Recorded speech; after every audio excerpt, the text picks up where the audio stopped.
Howdy, and hello, I'm Doe. Hope you're doing good. Getting kicked for not using meta isn't a problem. Getting kicked for no good reason is becoming a major problem. Folks are power tripping beyond belief.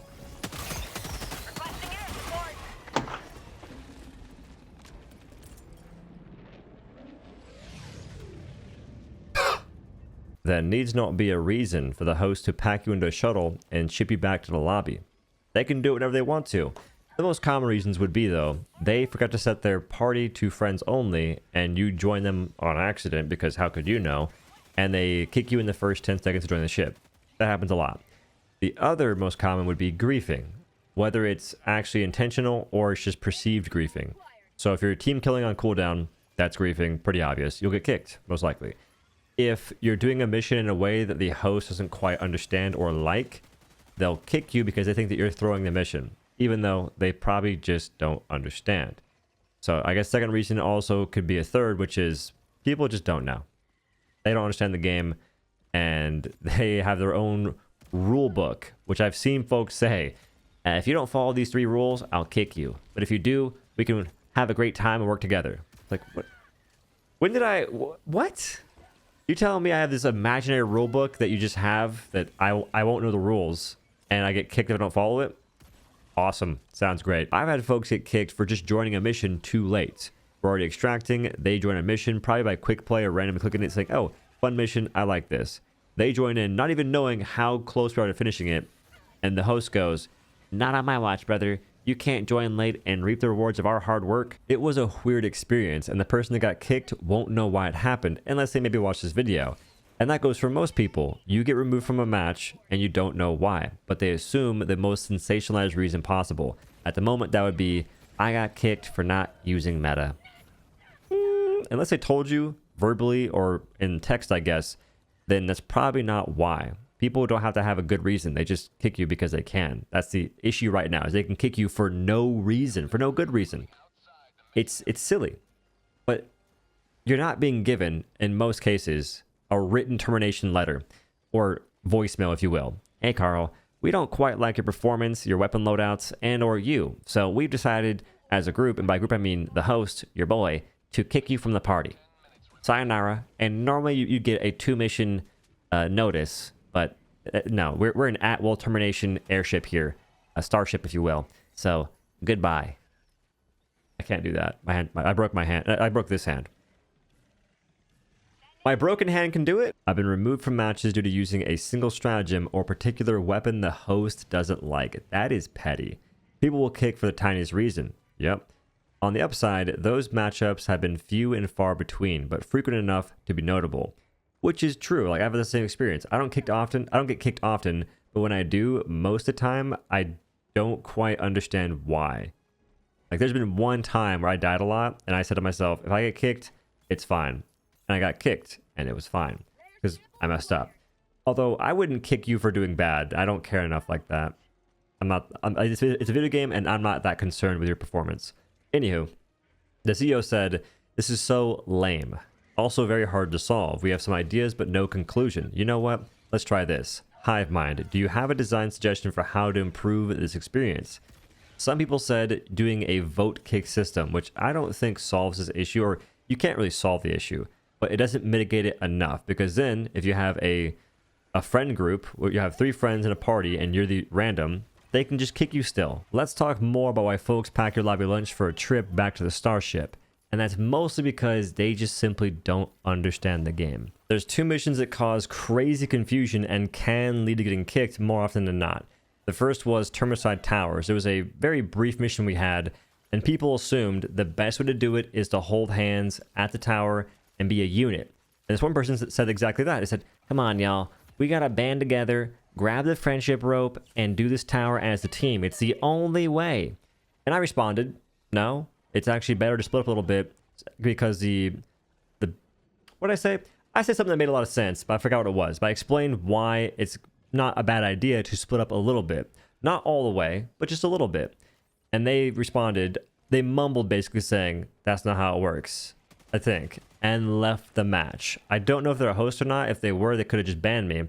But either way, they were against the idea of something else being efficient or working at all. they wouldn't even like see it through. Because I think during that mission, I was doing my own tower solo at that time, and it was going well. Now, the second mission has actually led to me getting kicked and a bunch of other folks getting kicked as well. And I think at one point in time, I kicked someone just because I'd failed it 3 times in a row. I figured out how it worked eventually, and this person just wouldn't listen. I told them through the voice chat, I told them through text, like, hey, don't go into the base. A very simple request, just don't go into the base. We will lose. Because it's against automatons. If you've played Helldive on Retrieve Essential Personnel against automatons, if you don't work as a team, you're going to lose. And if most of the team is already following one plan and you just say screw the plan and you go to the objective, you're basically griefing the mission at that point. Full stop. If you don't believe me, when it rolls back around, good luck, Chuck. Anyway, this is gameplay of the same mission, Retrieve Essential Personnel versus the bugs. It's not as bad. It depends, actually. The Bile Titans are in a weird spot right now. You can 2-shot them if you have a PS5 player in the lobby and you aren't the host. It's that simple. We didn't have a PS5 player, and they were not able to do much damage to them. So that's unfortunate. So they're getting kind of mopped by Bile Titans, and I'm out here just getting samples. Now, this mission works in a certain way I explained in greater detail in a previous video, but basically, if you aren't in the base, breaches can target you. Breaches target players, and if every player's in the base, they all go to the base. If your team is spread out away from the base in some capacity, they have a chance of folks that aren't in the base to be targeted by breaches and lessening the pressure on the folks at the objective. I think that makes a little bit of sense. So I'm basically doing that for them. I'm out here taking off pressure. I'm getting focused by breaches right here. That breach is not from regular patrols in this mission, at least. It's just a targeted thing. They chose me, chosen one, and now I have a Bile Titan on me. You're welcome, team.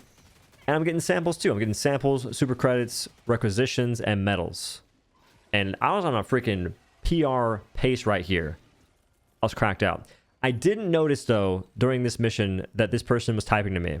If I had, I would have tried to find time to type back. I didn't see it, though. If they had used their mic, I would have responded, but they didn't. Dude, there was like 15, is at least 15 samples in this one location. I think I already had like close to 60. This was PR pace. I'm upset. And I'm already maxed out on samples. I was doing this just simply because I enjoy it. It's a fun way to do the mission.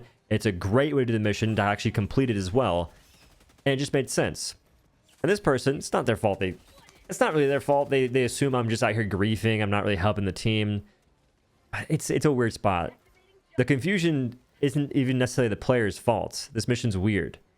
People assume that this strat right here, like where people they're not all at the objective, is exploiting the game or cheating. Doesn't make any sense. But my thing is, why would they put this many samples in one POI at multiple different locations if you were meant to do the objective and basically fail it at the rate we're failing it right now? I kind of hope they release stats on the most failed mission, because if it's this one, all I'm saying is it's a wee bit more complex than one might think at the moment. And I don't know for a fact if the mission itself is an exploit, given how things are working. Maybe the sample density isn't intended, but they recently fixed the timer, which displayed wrong. It said this mission was 40 minutes, and we've all known it to be 15, so they fixed that. I would assume that if they fixed that very minor thing, they would probably also fix the sample stuff if it was a problem. Now, them not fixing it doesn't guarantee it isn't a problem. They could just not be aware of it. I'm just kind of hoping that they are aware of it and it's the intention. Because it does seem as though this game wants you to sort of think outside the box. And doing this mission in the way I've suggested a few times now is very much so outside the box. Because for the first 30 times I did it, I just kept trying to brute force the objective as a team, and it did not work. I failed against the automatons so many times. But using this method, I was able to duo on Helldive versus the automatons. It just begs the question, what is intended and what's not?